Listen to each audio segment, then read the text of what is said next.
Have you ever looked at your bank account, thought about how hard you work, and wondered why it feels like you're barely moving forward? It feels like running a grueling marathon on a dirt track. You're sweating and pushing yourself, but the finish line keeps slipping further away. But look to your left. While you and everyone else are running on foot, a few competitors have secretly been handed a massive advantage. That frustration comes from seeing the rider barely break a sweat while the machine does the heavy lifting. They aren't necessarily working harder. They simply have a better tool. By the time you reach the finish line, the scoreboard tells a story of extreme, almost supernatural differences in the final results.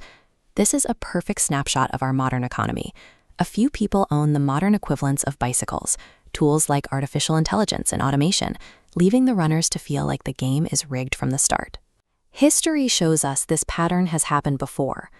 During the early days of the Industrial Revolution, technology made society much wealthier overall, but ordinary workers felt poorer because their old skills lost their value faster than they could learn new ones. Today's bicycle is built from code and digital platforms. These tools give a small group of people a massive boost, allowing them to reach millions of customers or process mountains of data in an instant.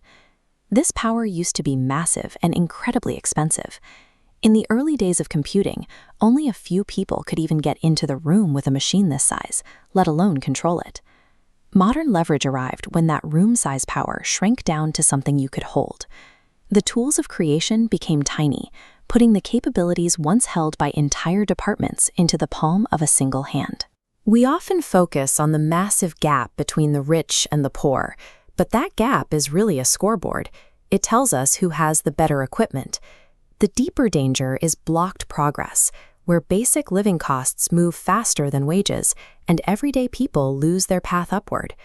Imagine sitting in the stands of that stadium. You watch the runners struggle while the bikers coast, and the score gets completely out of hand.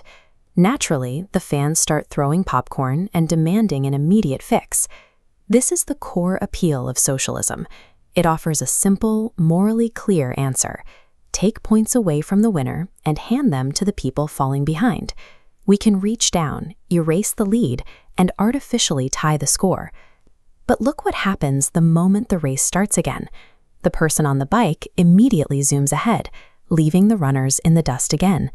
Simply handing over points doesn't improve the runner's equipment or strategy. Lead distribution fails to address the underlying problem.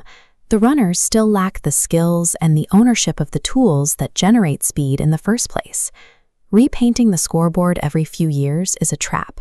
A healthy society focuses on making more people capable of winning before reaching the finish line. To understand why the runners are truly stuck, we have to look away from the scoreboard and examine the racetrack itself. The people winning the race have started claiming ownership of the road. They aren't just faster, they are becoming gatekeepers. When a massive company controls a market, it stops acting like a business and becomes a private government, blocking everyone's path.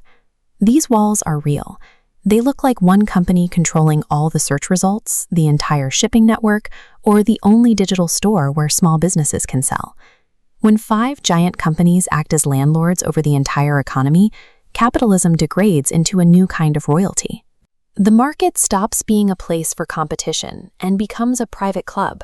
There is a better way than choosing between giant monopolies or total government control. We need competitive capitalism, where everyone has a way to get their own bicycle. That starts with breaking through the walls. We have to clear the bottlenecks and reopen the track so everyday people can compete again. Local bakeries and repair shops act as an immune system for our economy. They keep the giants honest and provide new pathways for people to build their own wealth. A 10-person local business should never have to face the same mountains of paperwork and complex rules that we apply to a massive global corporation. A healthy system forces the giants to play by the rules, while giving the little players the breathing room they need to grow. Clearing the track is only half the battle. We also have to teach the runners how to ride before the race leaves them behind forever. We need a massive effort to help people learn new skills quickly. Practical training and things like AI and new technology needs to happen much faster than a 4-year degree can provide. We also have to expand ownership. If technology is the new factory, Everyday workers need to own a piece of that factory to build a stable future for their families. A successful economy looks like a sunlit racetrack where thousands of people are moving forward quickly. It's not about having a perfectly tied score. It's about making sure everyone has a way to move fast. We don't need to abolish inequality or punish the winners. We just need to guarantee a fair track, good wheels, and a real chance for everyone to ride.